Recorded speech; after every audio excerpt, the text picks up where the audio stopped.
the feminine in nature is this like profound elemental force that we cannot control.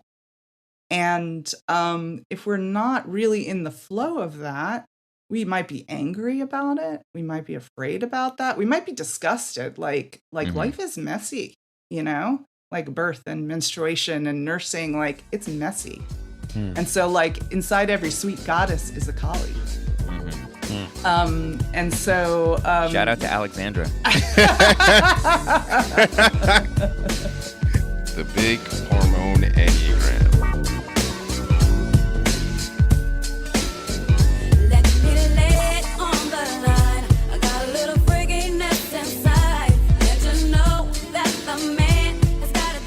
Hi, I'm John Lukovich, sexual self-pres 4-5 link, 4-5-8 trifix. Hi, I'm David Gray, self-pres sexual 9 with 1, 9-7-4 trifix. What up, it's Emeka. I'm an 8-7, sexual self-pres with 8-5-4 fixes.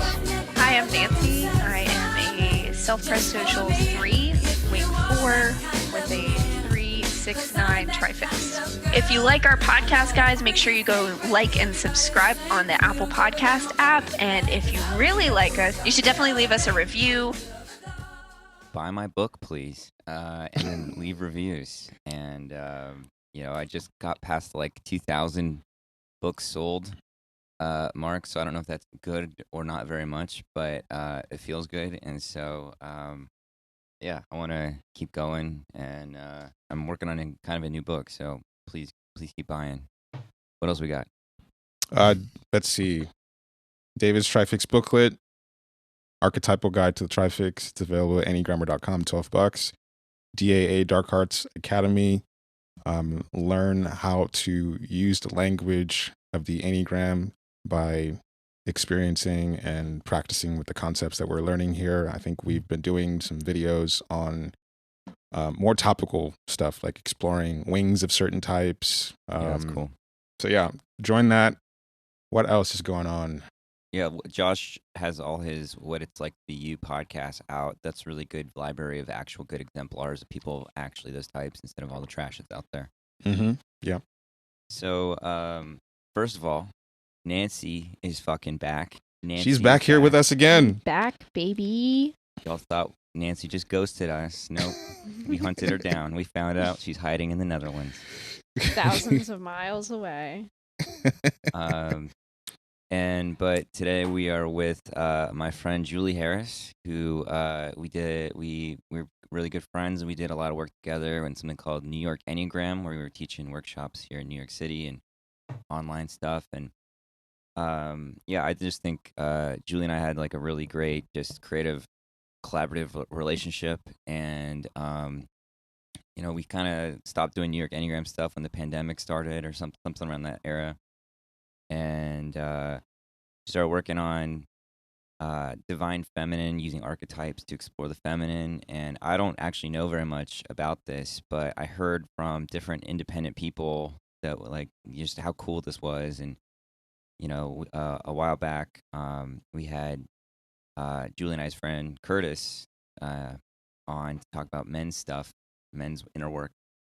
So I thought it'd be cool to focus on the ladies. So, Julie, if you could introduce yourself and say a little bit about yourself.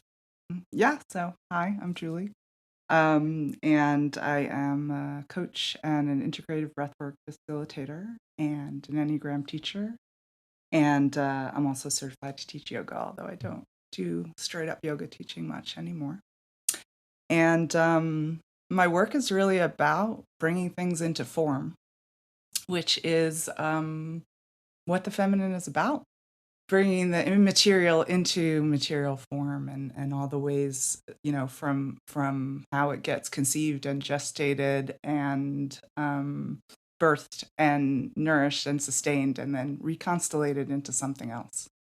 So, that's kind of the heart of my work. And a few years ago, another mutual friend of John and me, Denise Hoke, she studies the divine feminine in Egypt. She reads hieroglyphs, which is pretty wild. cool.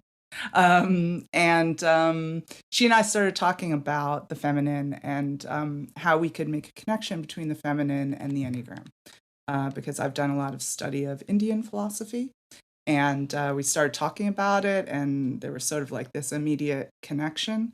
And we ended up putting together two things. One, a retreat about the feminine, and second, a workshop that we presented at the regional IEA in Egypt in 2020, just before the world shut down. And so we have, I mean, the feminine is this vast topic, but I think a good place to start is with some of the work that Denise and I did, which is this how the feminine appears through the three centers. Mm-hmm. Real quick, can you tell the people what your Enneagram type is? Oh, sure. Yeah. I'm a 6 with a 5 wing, social sexual. Cool. So God, no, self-pres sexual. What the hell? I don't know what happened there. 6 happened there.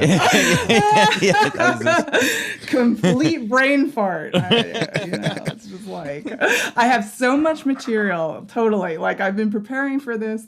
One of the aspects of the feminine, and this happened to Denise and I when we were trying to put together this work, is it just keeps expanding and expanding and expanding, and like we started putting something together, and then like we got lost in it. I was like, I don't know where I am, and we had to like throw it out and start all over again. So yeah, I'm a little bit in that right now. I've got stuff all over the place because 6 can't help but be like, what if I need that? So yes, self-processual.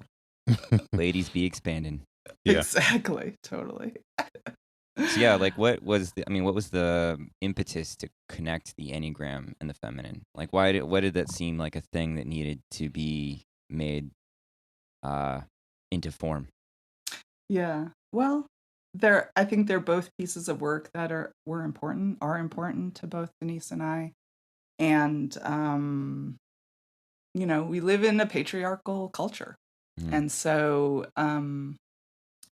there is not much real investigation about what the feminine means.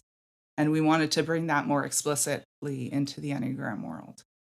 And just also like a point, something that I want to say is that when I'm talking about the feminine, I'm not necessarily talking about biological or gender identity. You'll see as we talk about it that it certainly arises from female biology. But what we worked with was the idea of the feminine being this essential current, just like you might map the essential domain of a 1 or a 4 or a 3 and understand like what's in there, and then what happens when we feel disconnected from that essential domain.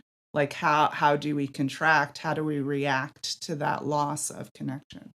And so, the Enneagram is a powerful system and tool, and, bringing this awareness of how the feminine intersects with it felt like something that we didn't see was happening in the Enneagram world, and we wanted to bring it. Yeah. So what did you? So you were about to go into something like what you and Denise started coming up with. Right. Yeah. So what we did was we looked at the 3 centers, and we created our sense of what the overall essence of the feminine was in each of those 3 centers. And so in the body center, let's start with the body center. In the body center, we called it sacred form. In the heart center, abundant heart, and in the head center, panoramic vision. And so I can unpack each one of those for us.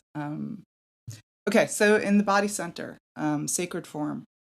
And what we mean by sacred is something that is in alignment with form. The feminine is aligned with things living and growing and thriving.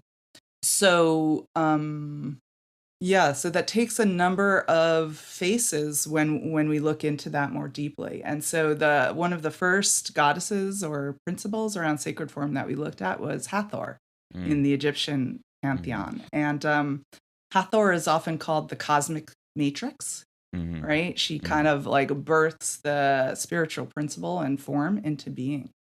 And this word matrix is a really important word for the feminine.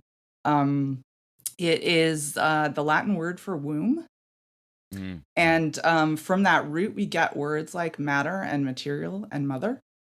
And so life is held in a matrix. Like life does not survive without a matrix. And our first matrix literally is the womb, right? And there's this lovely book called Magical Child by a man named Joseph Chilton Pearce. And he talks about the matrix as, first of all, this place that is inherently fertile. It's where like something has the possibility of growing. And secondly, then the matrix is a place where once something is planted, it has the nourishment to grow. And it's also is kind of a safe and protected space where something can explore what its form wants to be, right? So in the womb, like that all happens, like in that place, it's encapsulated. We're completely encapsulated, and the matrix does it all for us. And then when we're born, our mother is our first matrix, right? She's the one who's nourishing us and protecting us from stimulation, overstimulation, and all of those things. And then as we grow, the earth becomes our matrix. And what he says is that people have an inherent need to feel a connection to their matrix. And he actually defines intelligence with the ability to have a dynamic exchange with our matrix. And so, like, here's where I begin to see, anyway, our disconnect from the feminine in our world, which is that we're very out of touch with the matrix of the earth. We're very out of touch with the matrix of our bodies. And when we're not in relationship with something, when we don't have a dynamic exchange of information, we don't talk to something, we don't understand it. And then when we don't understand it, we get afraid of it. And what we're afraid, we try to destroy. And so, you know, Chilton Pearce talks about how because of this need to have a connection to our matrix, like if we can't find a way to have a life-affirming connection with the matrix, we will have a destructive connection with it. We will have a violent connection with it because we need a connection of some sort. If we don't know how to do it in alignment, then we will do it destructively. And so, you know, this is where things like sexual violence and fracking, you know, rape of the earth come from. It's like we're not connected into the matrix, but we have this like deep longing for nourishment, all of us, right? And so then we take these actions against the feminine, which in effect is an action against ourselves, our own source and matrix. Seems like the womb thing's kind of interesting because I'm thinking about how, like just on a world global scale or whatever, it's like the different matrices, whether it's our bodies or the material world, just get exploited. And it's like this thing of like, you know, when you're actually an infant in the womb, you're just getting your needs met. And then it's just an automatic process. But then like the next graduation level where you're born, that matrix requires reciprocal maintenance, reciprocal exchange. Right. And it's like people wanting to not do the sacrificing part or the giving back part and just like give me part. Right. I was thinking about like the billionaires destroying the planet. It's like they're trying to recreate wombs, you know, like trying to be without to insulate themselves and have these, you know, like Jeffrey Epstein had these fantasies of like reproducing himself in like laboratories and, you know, all this kind of weird stuff. And so it's like nourishment without with like no sense of the return or like renewal, how something is transformed. It's just the taking. Right. You know, it's like you know, it reminds me of the seven, like, you know, the starving heart, the hungry ghost. It's like all I know is I'm hungry and I just need to keep consuming things, but I actually don't know what satisfies me, and I can't stand still long enough to actually be in relationship with something, to savor something, so that it might create this sense of this reciprocal nature. And I think when we're really in touch with the matrix of the earth, we understand that we are a part of it. Like part of this reciprocal maintenance thing is like, I'm a part. I'm not the thing itself. Mm-hmm. And I think there's a lot of, anger that comes up around that. Like the feminine in nature is this like profound elemental force that we cannot control. And if we're not really in the flow of that, we might be angry about it. We might be afraid about that. We might be disgusted. Like life is messy, like birth and menstruation and nursing, like it's messy. And so then there's this like cutting off and this feeling like I want to control it. And in doing so, then I begin to kill the very thing that gives me life. Mm-hmm.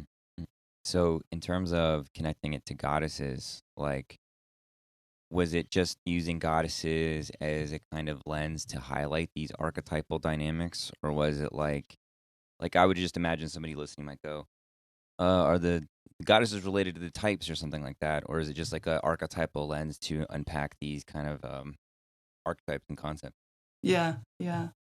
Well, we looked at trying to connect goddesses to types, but it didn't feel right. It felt like we were trying to like shoehorn something in that really didn't fit. Mm-hmm. And part of this expansive and fluid nature of the feminine, you even see it in the archetypes. Like in Egypt, there's Hathor and there's Isis, and then sometimes there's Hathor Isis. Yep. And she's like not a separate thing. It's like they just kind of come together and combine sometimes, right? In the Indian pantheon, it's really interesting. You have Kali, which is this very fierce, right? That she's about the reconstellation that we haven't really talked about yet. But, and so when you look at her, she's got her tongue out. It's like this big red tongue and there's blood everywhere, right? It's a mess. And then you have some of these other goddesses, these sweet goddesses or intoxicating goddesses, and they're wearing a red sari. And it's like the redness of the blood becomes culture. Nature becomes culture. And so like inside every sweet goddess is a Kali. Mm-hmm. And so... shout out to Alexandra. She's just listening in. She's not... Yeah. Shush, John. All right, bye. Right. And so like it worked at the level of the centers, but it just didn't really work at the level of types. There's certainly elements like you can see the 8 in Kali or in Sekhmet. But there's also like, Sekhmet kind of goes on a rampage and then like she has to be brought back to her heart. And Kali's the same. Like, I think we learned a lot about her. She stands for like this real fierceness and this willingness to turn into our shadow. But in the myths, she can also be hurt. Like she gets cheated on with her brother and with Shiva. Vishnu, her brother, appears in the form of this like delicious woman, and they go to like do this like scheme. And then like Shiva like is like, oh my God, I want that. And Vishnu gets pregnant. And then Kali has to actually birth the child because, even though he was in the form of a woman, he's actually a man. And so she has to like, kind of like ooze the child out of his pores. And like, that hurts her. She has a heart too. And so, I just see this like movement between types. So it just didn't feel helpful to try and stick certain characteristics only onto a goddess. But I think it's illustrative. I think the goddesses can be illustrative. And so like one of the things we see in Egypt is there's lots of pictures of mother nursing an infant. And then we also see pictures of an older pharaoh, like he's standing on his own 2 feet and he's nursing. Or we see like Hathor can also be depicted as a cow, right? The source of nourishment. And we see at the temple of Hatshepsut, which is on the right female pharaoh, and she's like suckling from the cow. And so, in our typical parlance, nursing is infantilizing, emasculating, right? And you see these images like actually, no, you can stand on your own 2 feet and still be nourished, like still be Mm, connected to mhm. the matrix, right? And so there's not as much of a separation. Like one of the problems of patriarchy is about compartmentalizing things, Mm. right? And so, like you see, both in Egypt and in India, there is sexuality with the goddesses, and there is nursing and nourishing, and it's the same goddess. It's not split into 2 different things. And so there's this more of a welcoming of the fullness of the feminine, from beginning to end. And so that I think we can look at the goddesses in these different depictions and pick up all these different pieces of the feminine. So, in this like idea of sacred form of the divine feminine, kind of interested. You just mentioned compartmentalization and verse, which just seems like earlier. We were talking about the renewal of the matrix or whatever, right? Like it's kind of like the matrix is like this attentiveness or relational quality of being related to your environment, and whereas the compartmentalized thing is like the loss of that, it sounds like. Mm-hmm. And so I was kind of curious from like maybe an inner work or a developmental personal thing, like how is something like this, like whether it's for male bodied people or masculine identifying people, like what would be something to like take from this to like to learn from, you know what I'm saying, like Yeah, to sure. incorporate or to change your behavior, whatever. Yeah, absolutely. So the feminine is very sensual, right? It's like life is inviting us into life with its beauty. And I think one of the simplest things we can do is be more in our senses, like touch things, smell, taste, like really experience life, right? No matter what body I'm in. That's what begins to create a dialogue between me and other forms in this life. So that's one thing, is kind of being open to the actual experience of being in relationship with something rather than my ideas or images about what it means to actually be in relationship. And I think the other thing, Kali is very much about looking into our shadow. One of the meanings of her name is the black one. And so she's like this black place of potential, right? Like the fertile humus. Like you may have heard this phrase, like the bigger the light, the bigger the shadow, right? So as we're growing, again, like part of patriarchy is like endlessly upward into the light. And the reality is the more I expand, the more my shadow expands too. And so really with Kali, like welcoming the unwelcome, like being willing to be with this blackness and my shadow, and to not have a like light good, dark bad. Yeah. It's like there's a fullness to it, I think, that we can learn to be with. And one of the things that Kali stands for is the idea that life finds a way. Like the feminine finds a way to like live and endure through things. And she does this by not falling into some kind of false stasis. Like there's a story of her vanquishing this buffalo demon, and the buffalo is like the epitome of certainty and stasis, like just sits in the field chewing its cud all day. And she's lots of the gods and get called in to try and vanquish it, and they can't. And she like fundamentally comes from this place of destabilization and kind of meets the certainty with that. And so there's never finished, there's never perfected. Like if we're perfected and still, we're not alive anymore, right? And like in Indian culture, stasis is dangerous. Like standing water is where disease breeds. Interesting. Yeah. Right.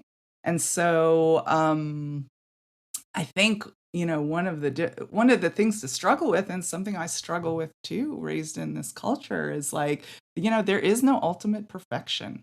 There is no like, oh, now I'm good. Like I've vanquished all my demons and I'm good. It's like the feminine invites us into the fullness of whatever this life is.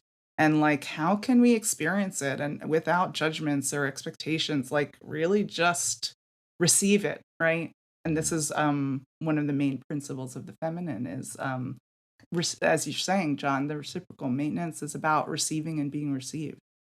There's something really interesting. I'm trying to like conceptualize it, and I'm also very bad at like remembering the correct terms for like things. So like one of my experiences in talking, and the ladies on the call can obviously correct me, but that like one of the big wounds that I think that cis Yeah. males sometimes don't always understand about the wounds that patriarchy has on cis women is that there's like that sensuous part of relating to the matrix. Like it's like in the patriarchy can do this compartmentalization where there's a lack of that in touchness with self and world, and in the patriarchy, however, seems to give cis men a false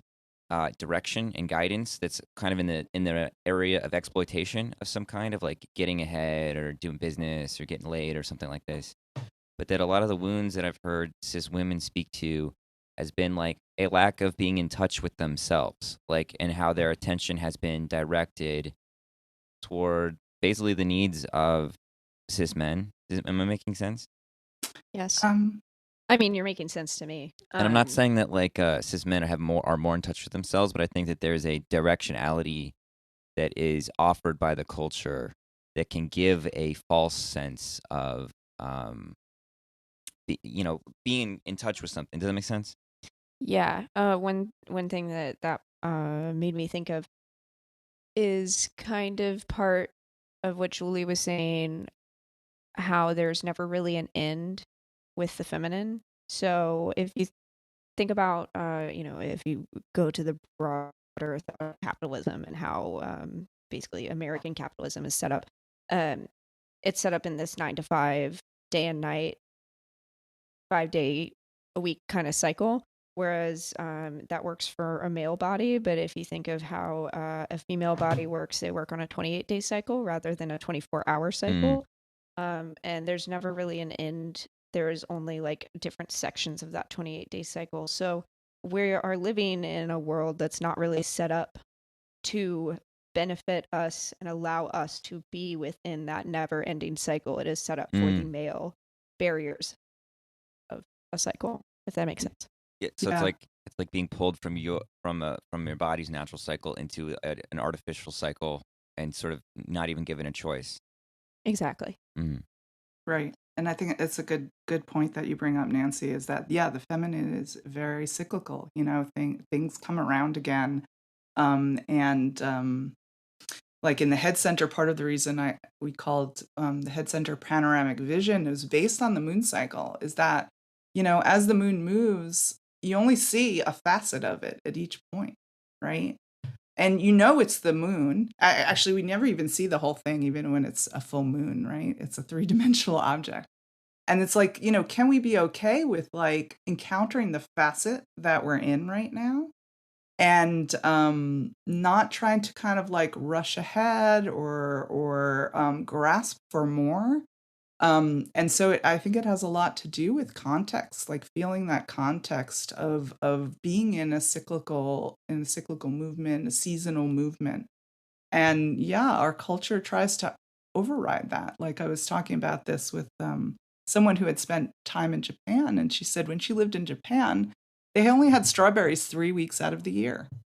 Like you didn't have strawberries any other time, because that's the only time that you can grow strawberries in Japan. And of course, in our culture, it's like we need to have strawberries from Chile. We need to, like get them in here because we need this all the time. And so there's a lack of contact with our actual needs, and a demand that we be supplied with the same thing all the time. Yeah, and on that, one thing that moving to the Netherlands actually showed me is how little space you actually need. So, like in America, there's this big thing about personal space, right? And I'm a big personal space person. I'm like, stay 6 feet away from me at all times. I don't care if it's COVID. But coming here, people don't do personal space quite the same. And at first, for the first like week or two, Brian and I thought everybody was just really rude. Because we were like, why is everyone just like up in our business? Like how much closer do they stand to you? Like it's not like insanely close. Right. But people just like the way they walk, they don't really like get out of your way like as much. They aren't just like, ooh, get around, like, doing that ooh kind of Midwestern thing that people do. What do? They just like run into you? Well, you just don't offer as much space. So you Okay. take as much as you need and no more. And there's an understanding that this is a shared space and you're only going to take what you need. So people get out of your way, but not skirt around you, if that makes sense. So there's just not this excessive getting, my own personal space. It's like everybody's shared space and we're all in it. It's a very strange experience, and I don't like it all that much, but it's just it's very different. A year from now, she's going to be like, hey, I want to get all up in your space. I'm like, absolutely not. She's going to talk this Don't close. touch me. Don't touch me. Don't breathe in there. Yeah, but like that's that relationality, right? And so like I've been thinking about this, that if the feminine is like this cyclical and spiral thing, and then the masculine can come in with like directionality and kind of piercing that to create something new. And so, like that kind of both of those going, like this cyclicality and then the occasional like piercing, something gets created that's new. But like if that directionality is trying to kind of run over the cycle all the time, I think that's the experience of what you're talking about, John. Is that there's a halo around directionality that's how we should be. And like even talking to some of my clients, even the thing of being on your cycle and like, you have to pretend that you're not, or, you're getting on the plane and you're bleeding heavily and you just have to keep going on. Right. And so, modern life has things like tampons and things like that make it easy to do that. But also we lose is sort of like that pressure to just not be in the cycle, but just to keep going no matter what else is going on in our bodies. Interesting. So do you feel like is there more to cover about? Is there more to talk about in the body center? Yeah, about sacred form and. I just want to kind of say one more thing about that, about sensuality and the invitation into life. So like when you walk into an Indian temple, there's all these smells and sounds and, different colors and all of that. And in Egypt, it seemed like it was that way too. And it's very different from Western sacred space. And so, one of the functions of the feminine was to formally invite you into life, to kind of find the beauty and keep inviting you into life. And, we have this crisis in our world right now of meaning, right? And part of it is that like we're not awake to the beauty and the invitation of life. We think we're going to control it. Like that's this directionality. Like we think we know what matters and what we're going to do, and we don't respond to that invitation. And so that invitation is all the senses, and it's also very vibrational. In Egypt, there's this instrument called the seshishat, which is like the sound of the snake coming through the reeds. And even like that movement of the snake, like very sinuous and spiral and curved and right, like a straight line creates more of what there already is. And like that curve of the snake like begins to get us into like the law of three, like you get like the 3 points as the curve goes around, that where something new gets created. So just I think the feminine can invite us into how do new things get created, and it's not just by like hammering stuff over and over again. That's how you create the same thing over and over again. Isn't the Sheshi Shat, isn't that Hathor's rattle? Yes. And it also represents the orgasm. Yeah. There was an interesting, I don't know where I saw this, but you know, you like Mary Oliver, right? Sure. There's like I don't know Mary Oliver or anything, but there was a thing that was posted somewhere that I read about Mary Oliver's poem, The Summer Day. And it's like, I'm not going to read the whole poem, but it says like, you know, who made the world? Who made the swan, the black bear? Who made the grasshopper? This grasshopper, I mean, the one that has flung herself out of the grass, the one who was eating sugar out of my hand, who was moving her jaws back and forth and up and down, who was gazing around with her enormous and uncomplicated eyes. And it goes on. And at the end it says, doesn't everything die at last and too soon? Tell me, what is it you plan to do with your one wild and precious life? And the post I read was commenting on that last line, what do you want to do with your one wild and precious life? It gets like taken out of the poem and used as like a motivational poster. Like, how are you going to hustle when the whole thing is about paying more sensuous attention to the like panopticon grasshopper. Yeah, like to be more intimate and gentle and in tune. And it's like, nah, how are you gonna get that crypto, you know, or whatever? Check out what I'm doing with my one wild and precious life. And branding crypto. Hashtag Instagram. Hashtag one wild and precious blessed. life. Yeah. Blessed hustle culture. Exactly. Yeah, no, totally. I think that's great, John. And the sort of like opening up the head center, opening up to curiosity, like what is here and how do I want to interact with that, as opposed to having this like template of what success means. And I think that I mean, you know, you've been involved in the Enneagram a long time, and you know, we did a lot of Enneagram Institute stuff together and coaching, and it's like that linear point of view often is applied to inner work, that it is like a single journey up a mountain toward greater and greater awareness and enlightenment, and how full of shadows that is, and how like it doesn't work that way, and how people misjudge. Like when you're working with like with our podcast, like just itself, we've been uncovering more and more stuff about the object relations and how fucking depressing those are. And it's like starts and stops, and there's a lot of stuff about like, I mean, instincts, which will translate into like relationships and like how depressing all that stuff is.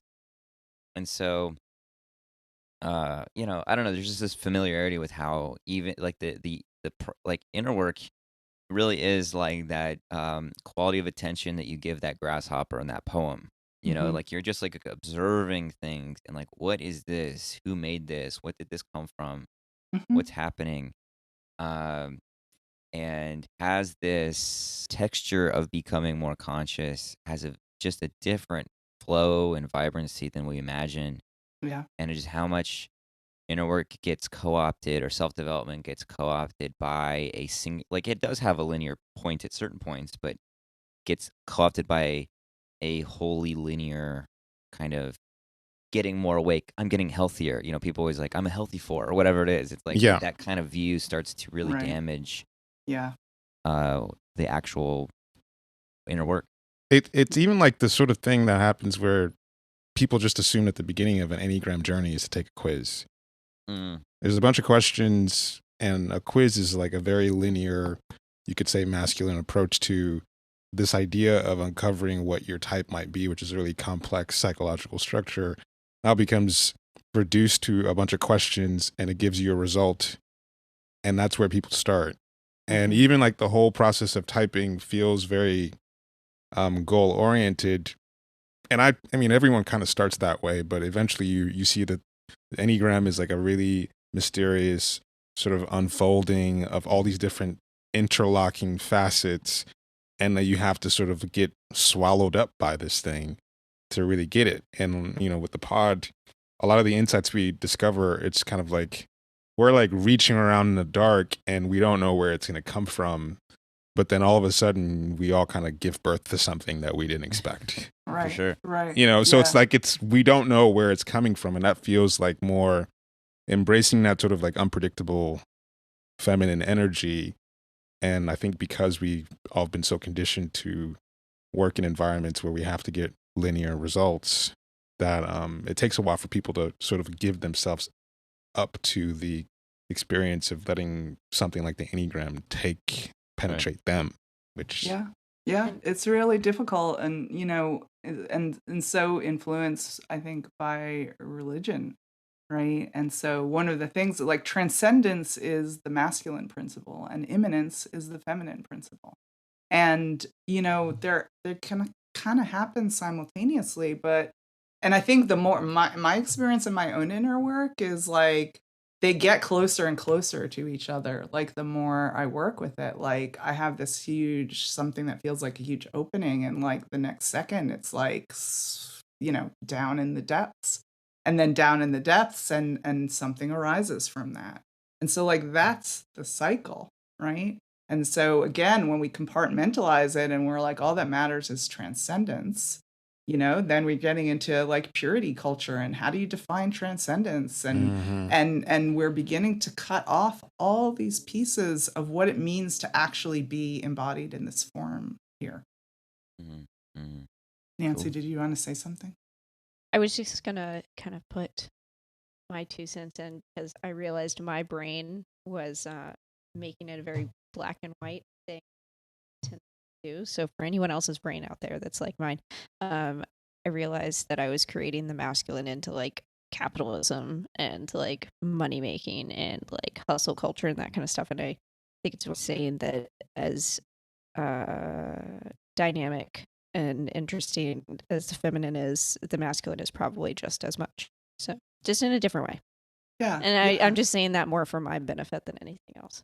Yeah, I think it's a really good point. And one of the things I was thinking about, I don't know if you guys want to do this, but we can do some breath practice, like a short breath practice that's more in masculine mode and one that's more in feminine mode. And it's not that'd that be like interesting. That'd be one cool. is good or bad, but like they bring us to different things, right?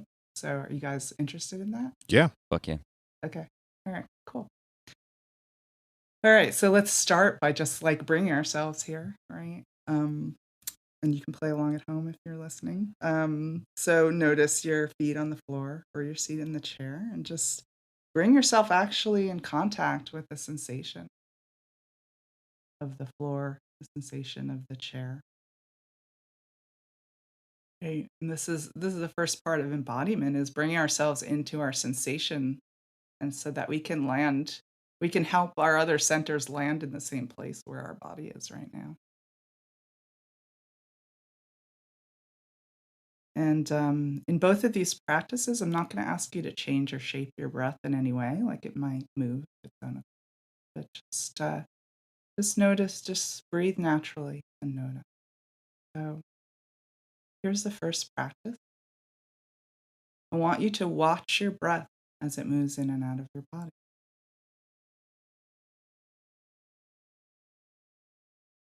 And really follow it.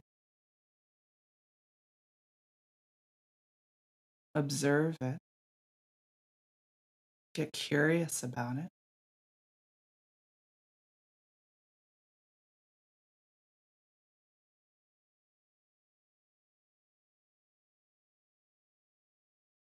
And you might even pick a point of focus to really drill down more deeply into, like, for instance, when the breath comes in, really watching it as it comes in.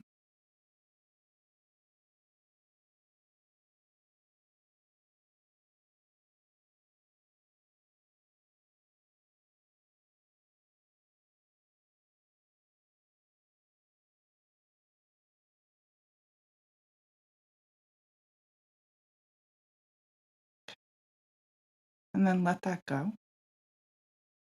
Just kind of take a palate cleanser. Inhale, exhale.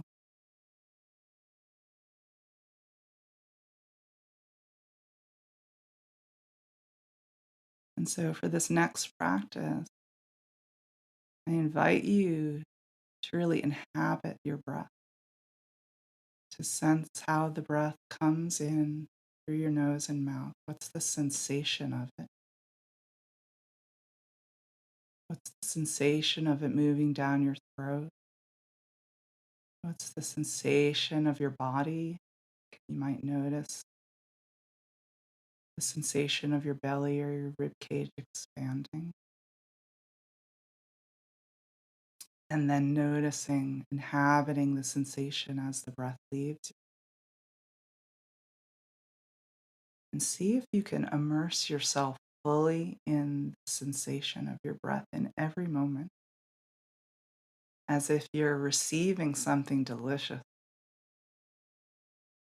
or as if your lover is caressing you with his breath.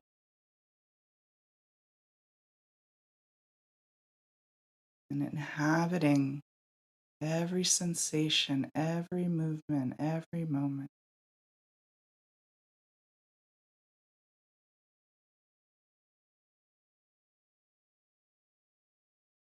You don't want to miss a thing. You don't want to miss a drop.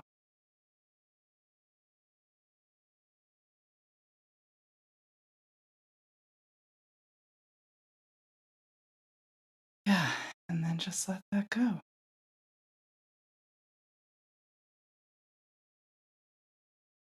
So what was your experience of those two ways of breathing? Yeah, the second one I feel like it forced me to really get into the experience of breathing, which I don't think I've ever really focused on, like savoring every aspect, every sensation of my breath. Mm. So that was interesting. It really like pulled me into my breath a lot more, like what my breath feels like going down up my nose and back. That was, yeah, it got me into the experience of my breath more so than the other one. Mm-hmm. It's also kind of interesting. Like usually when we think like there's an experience of savoring, it's like, oh, here's a special experience to now savor, versus just like, well, you can just savor something like breath. It's not always the same thing as enjoying it. Like, not to say it's not enjoyable, but it's just not the same thing. Mm-hmm. Whereas it's like, we'll take that, I guess, sort of distorted masculine view of like, let me exploit the thing I'm savoring to squeeze out the enjoyment, you know. Yeah. Becomes an object, right? Yeah. Instead of that was very much my experience too, John, where I was like, I feel like I'm doing this in a very directive way. Mm-hmm. And I was hearing myself in my head thinking, I don't think that's quite right. Yeah. So, the masculine is excellent at observing, like, creating this kind of witnessing, right? And there are many breath practices where we do this. We witness our breath, we watch it. And there is tremendous value in learning to observe ourselves more impartially, right? And then the second breath practice, there's a woman I've been studying with this year named Maya Luna, and she taught me this way of working with the breath, as she calls it the sex of the breath, which I thought you guys would particularly enjoy. Let's do it. But that sort of like that engagement, that full engagement with the thing, not standing back and watching it and studying it, but like really being in it. And, when we do that, when we're in it, we are so much more vulnerable, right? We're noticing, like you said, Emika, like, oh, I don't think I ever really noticed that. Like, what does that feel like? And we're opening ourselves up to the experience as it is. And that does come with vulnerability, whereas that ability to kind of like stand back and observe, we have this kind of like separate ego that's watching something. And again, like they're both interesting modes to practice in. But I think when we default to something, that's when we kind of get ourselves in trouble. I always think my favorite part of doing any type of breath work is my internal dialogue during it, because it just will go haywire. And the first one we did, I was like, oh yeah, this is totally the feminine, like, because I didn't know which one. I was like, I am so good at this. Oh my God, I love that, Nancy. And then when we got to the second one, where you're like, oh Yeah, I no, was I like, think this yeah. is the feminine. I was like, oh, no, I was completely wrong. Never mind. Yeah. Yeah. So like, I think this is a good place. Like it takes us into the heart center. Like even when you were talking about the grasshopper, John, you know, like if we're really with the grasshopper, like it's going to begin to bring us into our heart. Like, wow, like the beauty and this appreciation for this creature, like this tiny but complex creature, right? And so this quality of abundant heart, this really being able to be fully with and be affected by whatever is happening in this moment, and not having a wall for anything, you know, and that includes, you know, anger and grief and love and ecstasy and joy and all of it, right? You know, again, there's this lovely connection with the moon cycle, and I'm sure you know this, John, that in the mythology, when we get to the full moon, Isis and her sister Nephthys start weeping because they know that the only place you can go once the moon is full is to begin to fractalize again, right? And so it's not like, oh no, it's not like, oh, I'm at the full moon, let me see how I can fix this in place, right? Or ignore the fact that we're going into the down cycle now. It's like, yeah, that like there's sorrow and grief in things fractalizing after they've been full. But like, can we stay with the fullness of that experience? Like, okay, here's this beautiful, shiny thing that we've come to, and now we're going to descend again, right? And the feminine, the awake feminine accompanies us through the whole cycle and these thresholds. And I was thinking today when I was in Egypt in the Temple of Dendara, and there's that room, John, where you go into where Osiris is resurrected, and there's like a threshold, a doorway. And I really felt that threshold. Like I felt how like when we're on the threshold of something important, like either part of us is like, oh no, I'm scared. Like, hell no, I'm not going through that. And then I could also feel the other part of me, and this is very counterphobic 6. I'm just going to run through the door. Like, I'm not really going to. Let's do it. Exactly. I'm gonna get through it, but I'm not gonna fully experience it, which means that I'm not gonna actually integrate fully the lesson. Like I'm gonna check it off. I'm gonna get something out of it, but it's not really gonna be part of me. And one of the things Denise has been studying is all these gates and thresholds. And Denise loves a good gate. Yeah, she absolutely does. And that like in the kind of the consensus reality understanding, they say that like there are all these demons at the gates and they're all female. And she's like, they're not demons. They're actually there to help you move through the gate. And one of them is this vulture goddess. And apparently vultures are a bird that kind of actually use their beak to open the egg when it's ready to hatch. They, you know, other birds, like they just let the egg hatch. The mother vulture's like, it's time for you to hatch. Like, let's go. Tap, tap, tap. And so like there's this terror, like this large beak is coming in to like let you know that it's time to go to the next thing, right?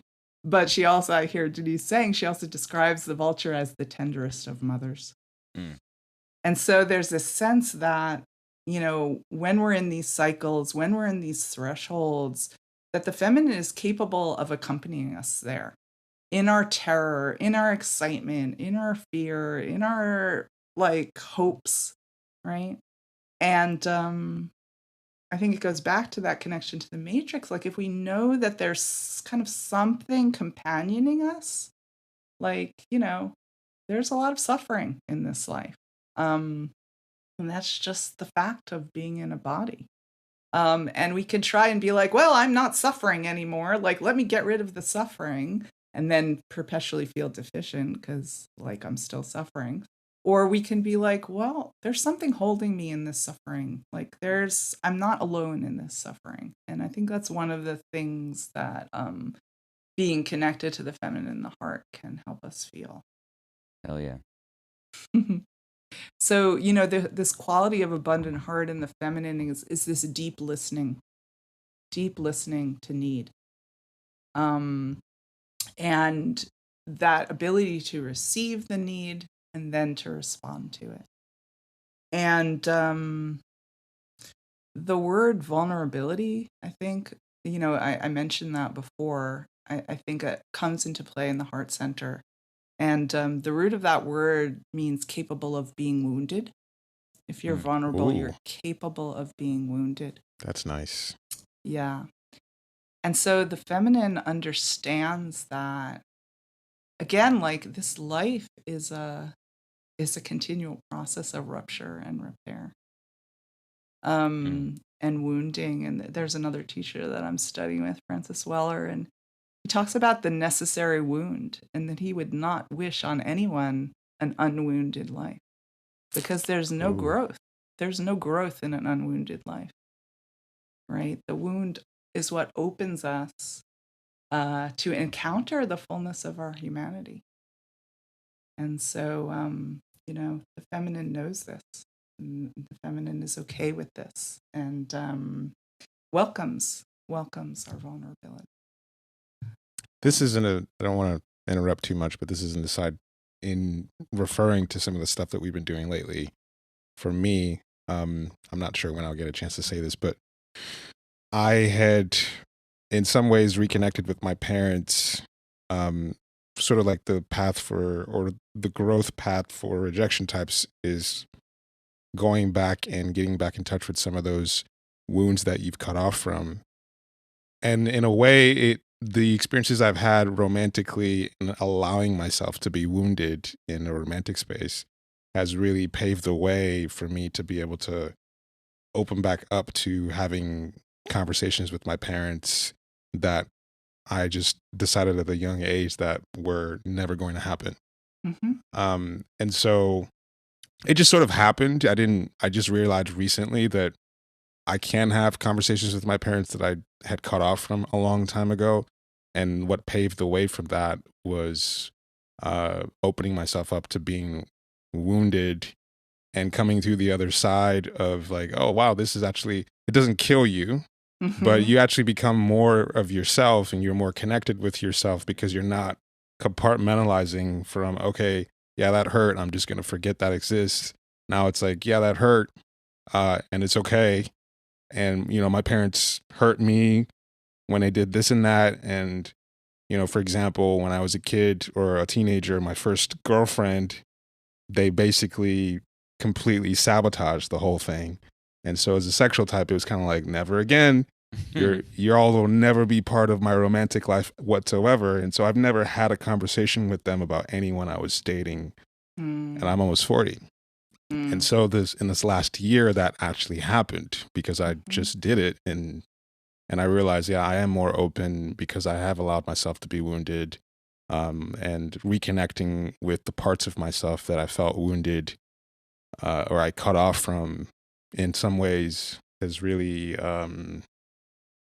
brought back more of myself, or I'm more connected to myself, if that makes sense.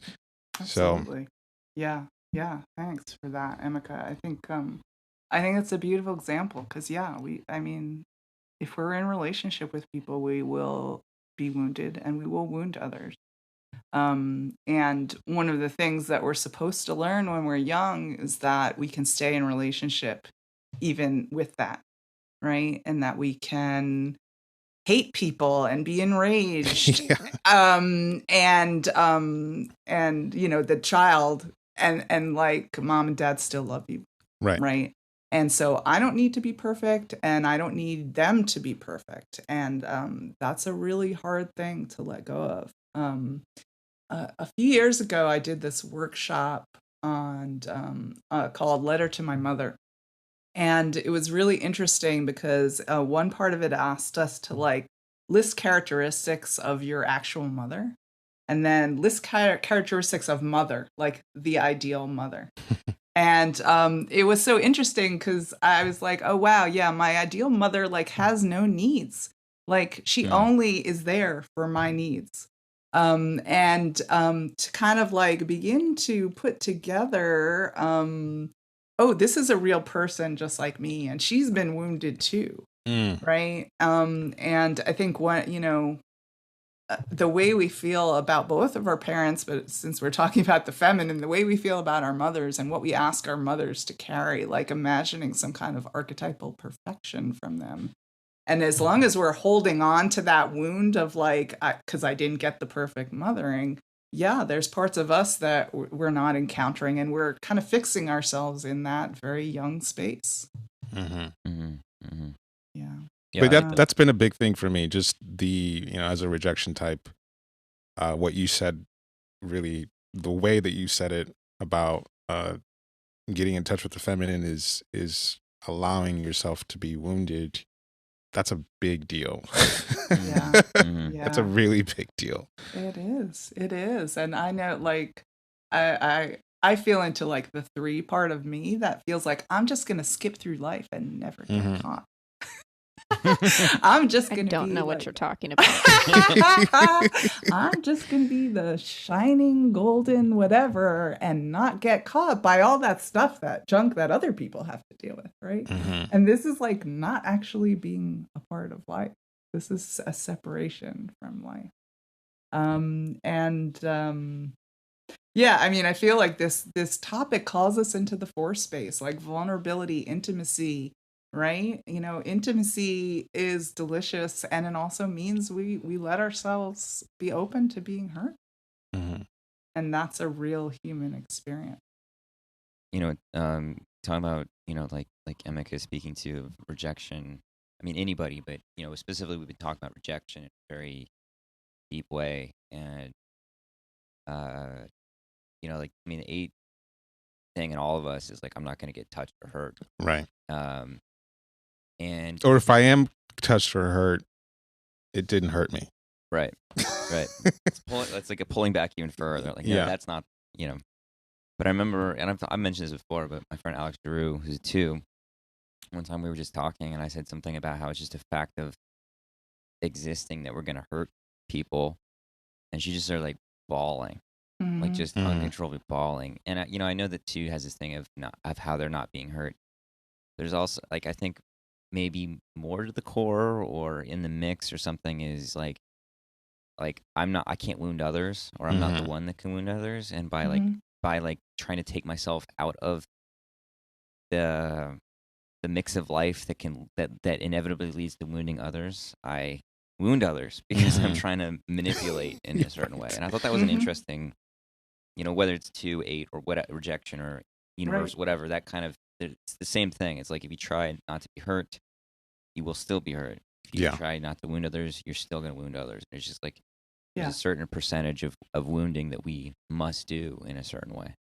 Like that the AIDS is trying not to be wounded, they end up being the one that wounds. Right. Yeah. Right. Like, we're going to bump into each other in this life. Like, there's no avoiding that. Like, Nancy, it's funny what you were talking about, right? It's like, we're all walking around like, I'm just going to keep myself from bumping into anybody. And it's just not possible. I think on a collective level, because we have so little room for emotions like grief and anger, we actually block the arising of love and harmony, right? Yeah.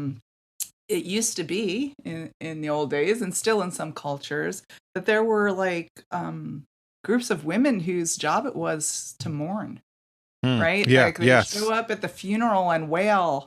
In Nigerian culture, at Nigerian funerals, I'm sure there's other funerals where they do this, but like there are designated people that are there to cry. Right. Cry dramatically. Exactly. So that, like, you can really experience like the grief, right? Of the fact of material life is that everything I love, I will lose. Right. And so we can try and ignore that or keep a stiff upper lip, or we can actually give time to that and experience those emotions. And one of the things about emotions is that when we actually experience them, they move, right? They move through us. Yes. Yeah, I keep interrupting because you're just saying some really important shit for me. But that's one of the things I think I might have mentioned is that I learned the hard way that I couldn't just, all right, yeah, I'm over it. It's fine. That if I went the other way and like, all right, this hurts, this sucks, and I really saturate in the feeling for Mhm. intensely for like 2, 3, 4, however long it takes, Right. that I come out through the other side like, all right, I can accelerate the getting over it by actually sitting in its intent. Like, this is the 8 version. I'm just going to aggressively mourn. Go through all stages of grief in one day. I'm going to just like aggressively mourn and then I'll be fine. Yeah. No, totally. Yeah. So, Whatever does it for you, man. Yeah, and I think that's news to a lot of people. It was news to me when I started my inner journey too. I was like, what are these feelings for? Like, what do you do with them? What do they get you? Like, I don't get it. But yeah, it's like if I just allow myself to be and to feel deeply, then it ends up connecting me to my love. Like I know what I love by what I grieve for. And that's being alive. Yes. Yeah. And so really allowing ourselves the abundance of our heart and not judging our emotions. Like, I shouldn't be feeling this way. I should be over this by now. All of those things kind of block then whatever the process is of an individual at a particular moment with what's happening, and just letting that move is part of the flow of the feminine, and like part of our individualization as a culture as well is that like it sort of becomes my responsibility to grieve by myself and get over it. And again, traditionally, human beings don't grieve by themselves. They like, we need a bigger container for big feelings. Yes. Right.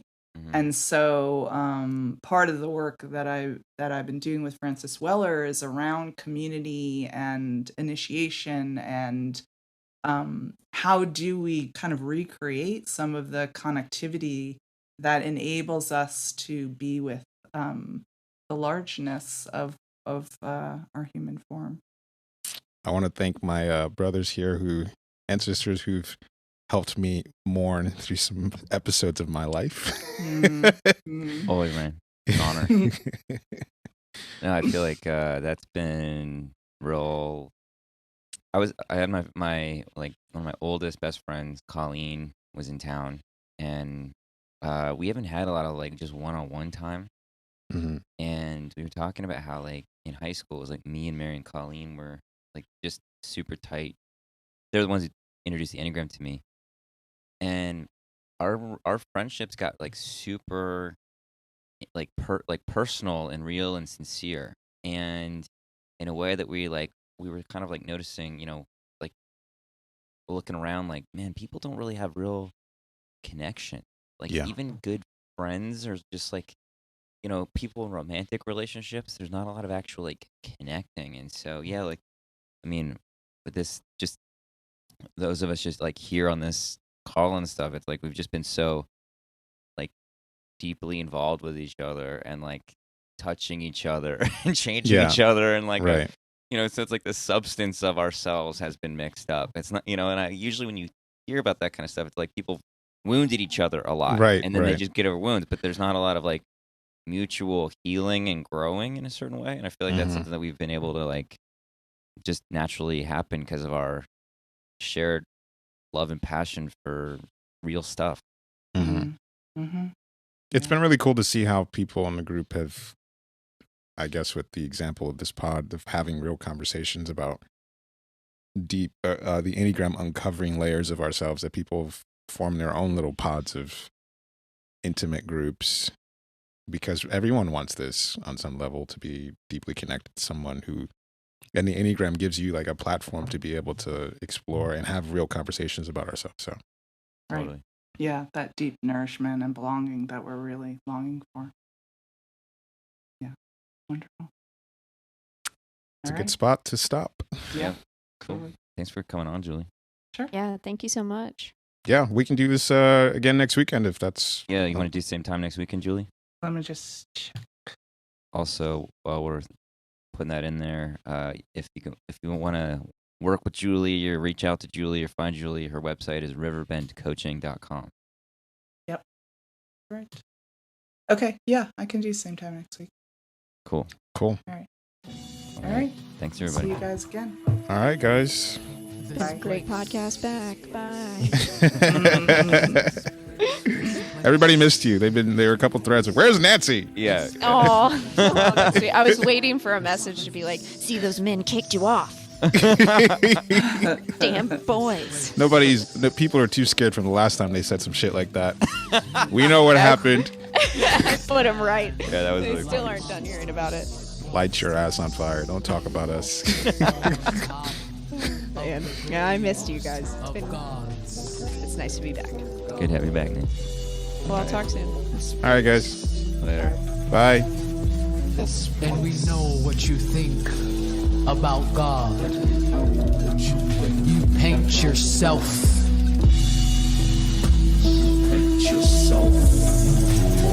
See how you painted yourself. In your image. In your gender. This place.